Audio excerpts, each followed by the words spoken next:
Profesor Dr. Kontuwijoyo merupakan satu nama yang mungkin jarang kita dengar dan kita bincangkan di Malaysia. Namun, nama itu merupakan satu nama yang sangat terkenal di Indonesia, bukan sahaja sebagai seorang intelektual Muslim, tetapi sebagai seorang budayawan, sejarawan, sastrawan, serta sebagai aktivis Muhammadiyah.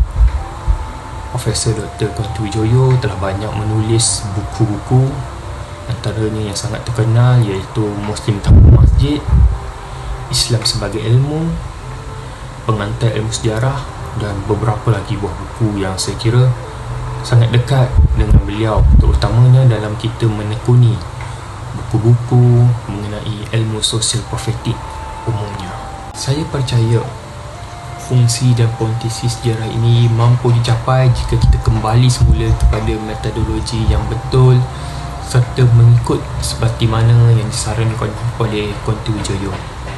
Moga-moga sejarah ini tidak sahaja hidup sebagai satu subjek kemanusiaan yang diguna pakai dalam dunia akademik, bahkan hidup dalam kita jadikan ia sebagai panduan, sebagai satu alat kebebasan untuk kita mencapai maksud dan makna kemanusiaan itu. Dalam kita mengenali sosok dan pemikiran Profesor Dr. Kontuwijoyo, kita sering saja melihat gagasan pemikiran beliau dalam membawa dan mengangkat ilmu sosial profetik itu. Tetapi ada satu sisi yang jarang kita angkat, iaitu sisi Profesor Dr. Kontuwijoyo sebagai seorang sarjana sejarah dan juga sebagai seorang sejarawan yang sangat peka dalam mengangkat soal sejarah serta kemanusiaan. Maka persoalan yang besar adalah bagaimana kita ingin mencapai fungsi dan potensi sejarah ini.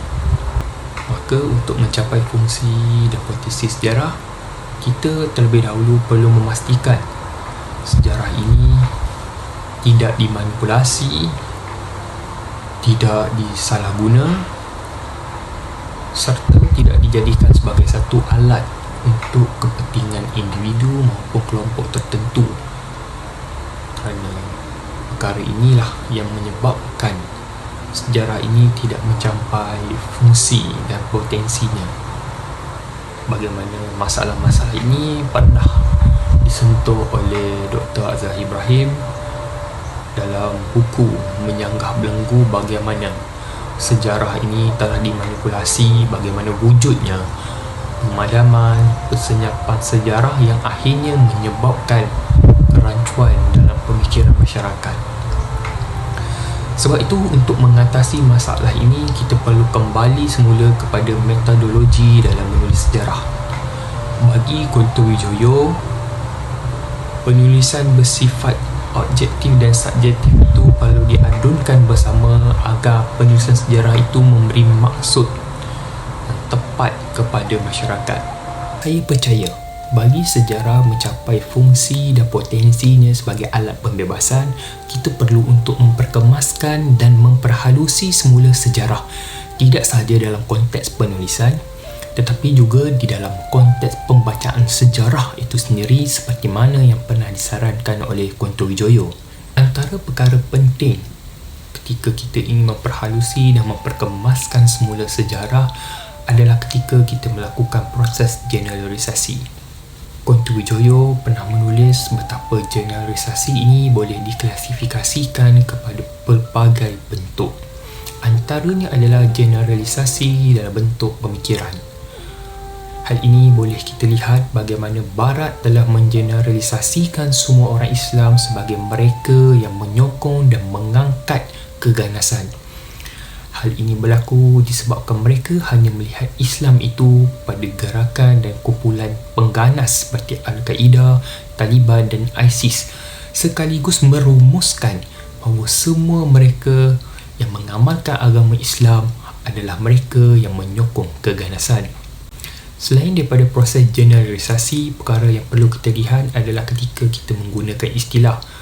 Bagaimana Prof. Ahmad Murad American pernah berbincangkan mengenai konotasi penggunaan istilah penemuan dan pembukaan dalam bercerita mengenai sejarah Pulau Pinang. Selain itu, kita juga boleh melihat penggunaan istilah liberal, komunis, kiri, nasionalisme yang sering saja digunakan dalam penulisan sejarah, terutamanya di Malaysia. Bagaimana setiap istilah ini sebenarnya mempunyai maksud yang tersendiri, tetapi sering saja disalah tafsir disebabkan wujudnya proses generalisasi ataupun penggunaan istilah yang salah pada waktu, tempat maupun peristiwa. Namun, perkara yang paling penting adalah di mana pemilihan dan penggunaan fakta sejarah itu sendiri. Bagaimana kita boleh melihat Kontuwijoyo sangat menekankan perkara ini tidak saja dalam buku ilmu pengantar sejarah, tetapi dalam buku metodologi sejarah yang ditulis oleh beliau. Hal ini dilihat kerana wujudnya banyak sarjana dan penulis sejarah gagal dan telah melakukan kesilapan ketika memilih dan menggunakan fakta sejarah. Kita boleh melihat bagaimana wujud segelintir mereka telah menggunakan fakta yang lemah, bahkan ada pula yang telah mereka cipta fakta bagi membenarkan penulisan mereka. Hal ini boleh saja dilihat kerana wujudnya pemilihan fakta bagi mengangkat tidak kira sama ada kepentingan individu maupun dalam meromantiskan serta menjaga kepentingan sesuatu pihak.